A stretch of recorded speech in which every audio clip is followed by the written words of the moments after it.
오늘 이 새벽 우리에게 주시는 하나님의 말씀은 여호수아서 5장 1절과 2절의 말씀입니다. 여호수아서 5장 1절과 2절의 말씀입니다. 구약성경 324쪽 전후에 있습니다. 제가 봉독하겠습니다. 요단 서쪽의 아모리 사람의 모든 왕들과 해변의 가나안 사람의 모든 왕들이 여호와께서 요단물을 이스라엘 자손들 앞에서 말리시고 우리를 건너게 하셨음을 듣고 마음이 녹았고 이스라엘 자손들 때문에 정신을 잃었더라. 그때 여호와께서 여호수아에게 이르시되 너는 부싯돌로 칼을 만들어 이스라엘 자손들에게 다시 할례를 행하라 하시매. 아멘. 오늘도 이 새벽에 우리 기도의 자리로 나오신 여러분들 한 분 한 분에게 하나님의 세밀한 음성이 들려지고 깨달아지는 시간이 되시길 주님의 이름으로 간절히 소망합니다. 오늘과 내일은 우리 여호수아서 5장 말씀과 6장 초반의 말씀을 함께 나눕니다. 오늘 먼저 본문인 5장 말씀을 우리가 살펴보면 크게 세 부분으로 나눌 수가 있습니다. 첫 번째 부분은 우리가 1절 말씀을 보면 이스라엘 백성들이 요단을 건넌 소식이 가나안, 하나님이 말씀하신 최종의 땅이죠. 가나안 왕들을 두렵게 그리고 떨게 만들었다라고 이야기하고 있고요. 그리고 다음으로 2절부터 12절까지의 말씀에서는 길갈에서 할례를 행한 장면입니다. 가나안의 왕들이 이스라엘 백성들의 소식에 정신을 잃었던 그때, 1절 말씀처럼 정신을 잃었던 그때 이어지는 2절의 말씀처럼 하나님은 여호수아에게 뜻밖의 명령을 내리십니다. 이스라엘 자손들에게 다시 할례를 행하라 라고 말씀하신 겁니다. 할례는요, 남성의 생식기의 표피를 잘라내는 거죠. 하나님께서 이 아브라함의 자손들로 하여금 영원한 하나님의 백성이 되게 하시겠다라는 증포였습니다. 언약의 표시이기도 했고요, 상징이기도 했습니다. 하나님과의 언약에 체결된 이후로 이스라엘 백성은 태어난 지 8일이 되면 할례를 행해야만 했습니다. 태어난 지 8일이 되면 할례는 하나님의 백성됨을 뜻하는 언약의 표시예요. 상징입니다. 자, 그런데 이런 할례가 이 광야의 40년 그 생활 동안에는 전혀 이루어지지 않았던 겁니다. 우리 5절 말씀을 보면 이렇게 되어 있어요. 그 나온 백성은 다 할례를 받았으나 다만 애굽에서 나온 후 광야의 길에서 난 자는 할례를 받지 못하였습니다. 자, 이렇게 이스라엘 백성들은요 40년 만에 할례를 행하게 된 겁니다. 40년 만에 할례를 행한 후에는 10절의 말씀처럼 유월절을 지킵니다. 사실 앞서 행한 그 할례는요 6월절을 지키기 위한 선행 조건이에요. 6월절이 뭡니까? 이스라엘 백성들이 출애굽할 당시에 하나님께서 애굽에 내리셨던 재앙이 10가지가 있었죠. 근데 그 마지막 재앙에 관련이 있습니다. 당시 애굽에서 10번째 재앙으로 모든 장자가 죽어나갈 때, 처음 난 것들이 죽어나갈 때 그 집 문설주에 어린 양의 피를 바른 것은요 그렇게 피를 바른 그 가정은 하나님께서 아무 조건 없이 유월, 그러니까 뛰어넘어 가셨다는 거예요. 건너뛰셨다는 거예요. 그 죽음이 넘어갔습니다. 어린 양의 피를 바른 곳, 이스라엘 백성들은 하나님께서 죽음에서 건지신 날을 기념해서 유월절을 지켰죠. 자, 그런데 이 유월절이 시내산에서 지켜진 이후로 38년 동안 한 번도 지켜진 적이 없었어요. 왜일까요? 유월절은 할례 받은 자만이 지킬 수 있는 조건이었기 때문이에요. 이어지는 겁니다. 출애굽 2세들은요 그렇게 생애 최초의 할례와 유월절을 지키는 순간이에요. 지금 오늘의 말씀이 출애굽 2세들의 장면입니다. 자, 그리고 마지막 세 번째 부분은 13절에서 15절까지 말씀인데 여호와의 군대 장관과의 만남입니다. 자, 여호수아가 여리고에 가까이 이르렀을 때 칼을 들고 있는 여호와의 군대 장관을 만나게 됩니다. 여호와의 군대 장관은 여호수아에게 내가 선 곳이 거룩하니 너의 신을 벗으라 라고 이야기합니다. 여호수아는요 그의 말씀을 따라 신을 벗어버리는 것으로 이어서 5장의 말씀은 끝이 납니다. 자, 이렇게 세 등분이라는 거 기억해 주시고 시작하겠습니다. 오늘 본문에서 이스라엘 백성은요, 그동안 행하지 못했던 할례와 유월절을 지킨다고 말씀드렸어요. 그런데 저는 오늘 말씀을 묵상하면서 두 가지 질문을 하게 되는 거예요. 첫 번째 질문은 왜 하필 지금이었을까? 왜 하필 지금 할례를 하시라는 거지?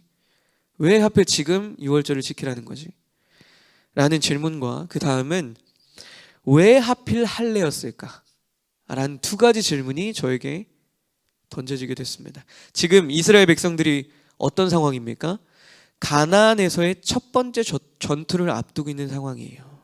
하나님께서 명하신 그 많은 광야의 생활들, 그 끊임없는 광야의 생활들을 드디어 청산하고 드디어 마치고 이제 가나안을 입성을 앞두고 있는데 그 앞두고 있는 첫 번째 전투라는 거예요. 또 모든 상황이 이스라엘에게 유리했습니다. 자, 오늘 말씀 1절이 어땠다 그랬어요? 이스라엘 백성들에 대한 소문을 듣고, 그러니까 홍해가 갈라진, 물을 마르게 하신 하나님께서 하신 그 소문을 듣고요, 이미 가나안의 왕들의 마음이 녹았대요. 마음이 녹았다는 뜻은요, 막 반해버렸다 이런 뜻이 아니에요. 정신을 잃은 상태였다라고 뒤에서 표현하고 있습니다. 두려움에 떨었다는 거예요. 자, 그러니 지금 여호수아와 이스라엘 백성들에게 필요한 건요, 저들이 정신을 차리기 전에 어서 빨리 한시라도 빠르게 여리고 성으로 진격하는 거잖아요. 그죠? 그들의 두려운 마음이 가시기 전에 그 두려움을 이용해서 빠르게 전진하는 거예요. 진격하고 여리고 성을 치는 것이 그들에게는 필승 전략이 되겠죠. 그래서 조금도 지체해서는 안 되는, 빨리 달려야만 하는 이 긴박한 상황 속에서 하나님은 여호수아에게 그 순간에 할례를 행하라고 이야기하는 겁니다. 여호수아 입장에서 얼마나 당혹스러운 명령이었을까요? 없던 힘과 에너지를 모두 쏟아야만 하는, 억지로라도 쏟아야만 하는 전투를 앞두고 남성의 생식기 포피를 잘라낸다는 거, 할례라는 행위 얼마나 뜬금없는 행위입니까? 할례를 행한 후에 가나안의 왕들이 쳐들어오기라도 한다면 꼼짝없이 죽게 되는 거예요, 여러분. 그렇죠? 회복의 기간이 필요하니까요. 너무 위험한 행동이에요.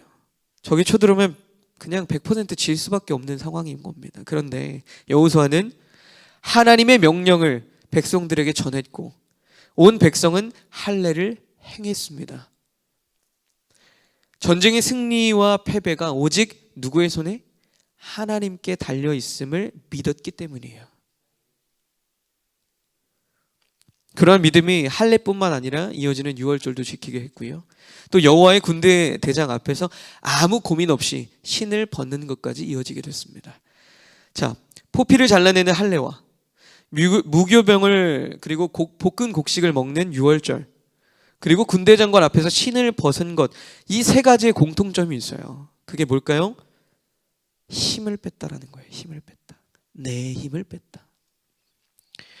전쟁에서 이기기 위해서는 하나라도 더 걸치고 하나라도 무기를 더 손에 잡고 더 단단히 신경 써야 되지 않겠습니까? 동염해야 되지 않겠습니까? 그런데 오늘 본문을 통해서 하나님은 우리에게 도전하시는 거예요. 제가 늘 말씀드리죠. 수천 년 전의 성경의 말씀을 오늘 나에게 왜 들려주실까? 이 새벽에 내가 들었으면 좋겠는 거예요. 하나님께서 오늘 네가, 오늘을 살아가는 네가 도전하십니다. 나를 믿고, 너희들이 나를 믿고 너에게 힘이 된다라고 생각하는, 네가 생각하는 그것들을 모조리 달라내고 포기할 수 있느냐. 오늘 이 새벽에 우리에게 말씀하시는 거예요. 그리고 또 두 번째 질문을 건네는 겁니다. 제가 어떤 질문이 떠올랐다고 했어요? 왜 하필 할례인가? 하나님이 이런 질문을 던지는 거예요. 너희는 누구이며 너의 도움은 어디서 오는가? 하나님께서는요, 하나님의 백성들에게 할례를 행함으로써 그들이 누구인지를 분명하게 인지하라고 말씀하시는 거예요. 언약의 표징이잖아요. 하나님의 백성됨의 상징. 가나안 땅은요, 하나님께서 주신 약속의 땅이었지만 여전히요, 여러 이방신들도 있었고요, 정복해야 될 민족들이 그곳을 지키고 있었어요. 하나님은 그곳에서 정체성을 잃을 것을 아셨다는 거예요. 너희들이 정신 차리지 않고 너희들의 도움이 누구고 너희들이 어디서 온 자들인지를 기억하지 않으면 휩쓸려 갈 것을 아셨다는 거예요. 그곳에서 하나님의 백성으로서 정체성을 잃어버리지 않고 그 삶을 온전히 끝까지 살아낼 것을 요청하고 계신 겁니다. 가나안 땅에 들어가서도 흔들리지 않는 그 중심이, 그 믿음이 이스라엘 백성들 가운데 필요하다, 가장 필요하다라는 것을 아주 분명하게 말씀하고 계시는 겁니다. 마찬가지로 오늘도 이 세상을 우리가 살아가고 있지만 우리는 이 세상에 속하여 있지 않습니다. 우리가 이 세상을 살아가는데 왜 이 세상에 속하지 않았다고 말씀하십니까? 라고 이야기하실 수도 있지만 우리는 구별된 사람들이라는 거예요. 우리는 영원한 고향인 하늘에 속한 나그네입니다. 돌아갈 본향이 있는.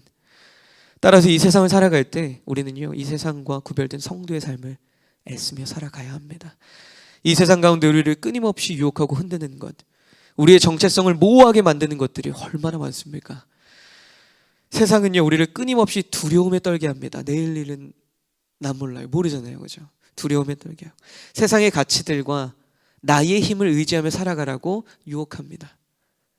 그것이 옳은 것이라고, 그것이 지혜로운 것이라고, 효율적인 것이라고 이야기합니다.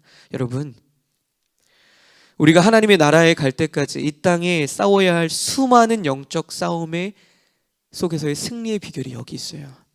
내 힘과 내 능력을 자랑하면 우리는 패배할 수밖에 없습니다. 그러나 적들 앞에서 할례를 행했던 것처럼 우리는 하나님의 백성이라는 정체성을 늘 기억하고 하나님의 언약 안으로 다시금 들어갈 때 그 싸움은, 그 전쟁은 하나님의 것입니다. 하나님께서 반드시 승리하게 하실 줄 믿습니다. 내 힘을 키우기 위한 물질과 지식과 명예를 위한, 그것을 위해서 하나님을 잘라내고 싶은, 오히려 반대로 하나님을 잘라내고 싶은 유혹의 순간에, 내 힘대로 해결하고 싶은 유혹의 순간에 오늘 말씀이 기억나시기를 간절히 소망합니다. 힘을 빼야 힘을 주신다. 내가 의지했던 것들을 잘라낼 때, 도리어 힘을 뺄 때, 그리고 나의 근원 되시는 우리 하나님을 붙잡을 때 하나님의 놀라운 능력이 우리에게 부어질 줄로 믿습니다. 어떤 상황 속에서도, 심지어 죽음의 위협 앞에서도 하나님을 우리가 선택하고 하나님의 백성됨을 포기하지 않는 저와 여러분들이 될 수 있기를 주님의 이름으로 간절히 소망합니다. 기도하겠습니다. 사랑의 하나님, 우리의 힘과 능력이 아니라 오직 주님만을 의지하며 살아가기를 간절히 원합니다. 2015년 두려움 속에서도 하나님의 백성으로서의 정체성을 붙잡게 하시고 내려놓음과 순종 속에 하나님의 승리를, 오묘한 반전을 경험하게 하여 주시옵소서. 오늘도 우리 삶의 근원이 되시는 하나님을 바라보게 하여 주시옵소서. 예수님의 이름으로 간절히 기도합니다. 아멘. 하늘에 계신 우리 아버지여, 이름이 거룩히 여김을 받으시오며 나라가 임하옵시며 뜻이 하늘에서 이루어진 것 같이 땅에서도 이루어지이다. 오늘 우리에게 일용할 양식을 주시옵고 우리가 우리에게 죄 지은 자를 사하여 준 것 같이 우리 죄를 사하여 주시옵고 우리를 시험에 들게 하지 마시옵고 다만 악에서 구하시옵소서. 나라와 권세와 영광이 아버지께 영원히 있사옵나이다. 아멘. 아멘. 우리 이 시간 오늘 나눈 말씀 기억하면서 함께 기도하며 나가기 소망합니다. 그리고 특별히 어려움과 시리에 빠진 이들과, 그리고 이 혼란스러운 나라와 가정과 우리 자녀들, 이곳에서 살아갈 자녀들을 위해서 기도하기 원합니다. 우리 이 시간 합심해서 간절한 마음으로 하나님, 우리 간절한 신음에 응답하여 주시옵소서. 하나님 의지하며 나아갑니다. 주여, 주의 날개로 우리를 보호하여 주시옵소서. 우리 다 함께 주여 한번 외치시고 간절히 기도하며 나가도록 하겠습니다. 주여!